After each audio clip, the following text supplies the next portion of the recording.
Hey Doodlers, this is Adam Sasinski and welcome to the halfway point of the 40-day Doodle course. You're at day 20. Congratulations for getting so far.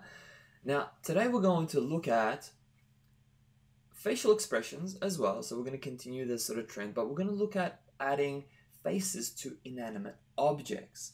For instance, we could take variety of objects that you actually doodled when you were working through the visual alphabet and doodling stuff around your home or around the environment and adding them into the mix here today in order and doodle faces on them. Now, you might think, oh, well, I don't want to doodle faces on inanimate objects. I mean, what's the point? Well, the point is that doodling faces on these type of objects gives them character, gives them life, and helps them express things in a variety of ways. Instead of, like, I could have, for instance, having a balloon, right? Having a balloon like this is one thing. There's my finger again.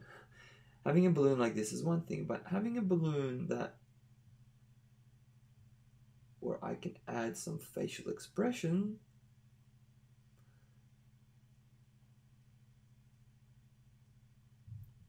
is absolutely something else. So it can get your point across. Like sometimes you might not want to doodle humans. So you would want to doodle, say, a book, for instance. So for instance, like say you want to doodle a book, and for a book we might actually put, say, glasses, like eyes on the book. So we'll go like this, and then we'll doodle the book because you want to get a message across that reading books is cool, like cool bananas.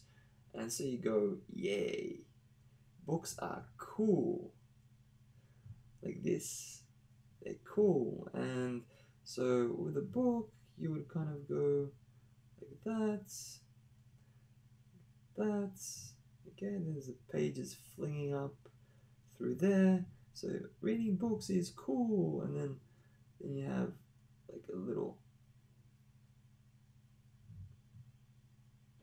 hand popping up there saying, this is cool, cool bananas, kids, let's read some books, right? So, I mean, there's a lot of things that we can do, and it's all about just getting more practice, doodling all these sorts of faces. And I love doodling pencils, for instance. Pencils are fun to doodle, inanimate objects on pencils, like this, and then you got a nose, and then you got a mouth, like this, and then there's a pencil there. Oh, there you go. Okay, there's my little pencil. Have some fun with this exercise. It's not complicated. It just tests your imagination a little bit, and you never know. I mean, you never know what you will actually end up needing this for. But one trick to take a look at is when you have different objects, have a look at the curves. Remember the exercise that we did in Mr. Squiggle where we used the random doodles and we used different areas sort of to, that looks like a area that sort of stands out. So we might sort of do, thing like that, whatever it is, look at these bulges that kind of pop out in these areas, these bulges, and that's where you need to use those areas in order to represent various facial features. So for instance, if we use a, say, a tea jug, right? A jug is kind of like that, like that, like that.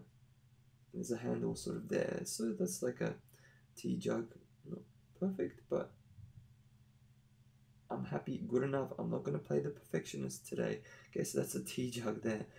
And okay, so for instance, we could do this, basically becomes a nose, and then you could doodle eyes kind of here along these lines. So that becomes your nose, so you can kind of exaggerate that a little bit, and then you can doodle the face sort of here, and obviously you can doodle hands as well, right there and there.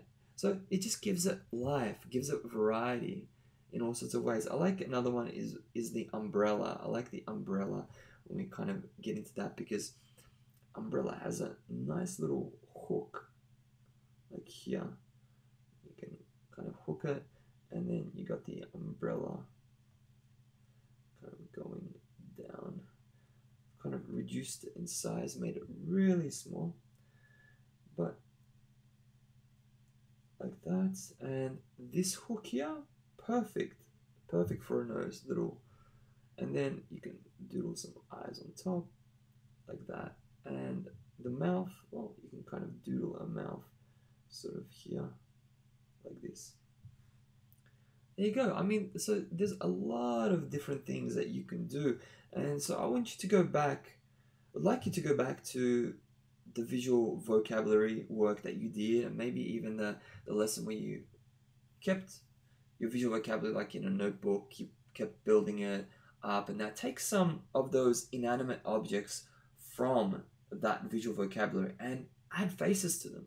Have a look at what others have submitted below, and copy my doodles that I've presented you examples with within this lesson, and have some fun with this.